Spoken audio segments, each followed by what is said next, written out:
Mga idol, tayo ulit magluto ng kinamatisang manok. So ito manok mga idol ay i-blanch ko muna sa mainit na tubig at ito na i-prepare ko na yung mga kailangan ko. Dito sa kawali ay naglagay lang ako ng konting mantika at inilagay yung luya at pinag-brown ng konti bago inilagay itong bawang at saka sibuyas. Nung medyo okay na at naigisa na, ay nilagay ko din itong kamatis para maigisa ko at lumabas yung katas niya. At naglagay ako ng patis na pampalasa at saka ako inilagay itong manok at iginisa.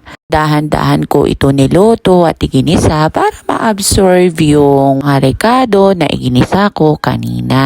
So dito pala mga idol ay naglagay din ako ng paminta at every time na nagluluto ako ng manok ay lagi ko ito blanch or kahit ano man karne bago ko ito lutuin kasi nga hindi nga natin alam kung paano yung cut nila or saan nila inilalagay sa palengke. Ito na mga idol nung okay na isa ka naman ako naglagay ng tubig para sa sabaw niya at ang inilagay ko din na pampalasa dito ay isang chicken broth cubes at ito'y pinakuluan ko ng pinakuluan at naglagay ako ng sili at niluto ko muna ng mga 3 minutes bago ko naman inilagay itong bunga ng ampalaya. Ko ulit pinakuluan ng another 2 minutes kasi gusto ko yung half cook lang ang pagkaluto ng ampalaya. So ito na mga idol, luto na.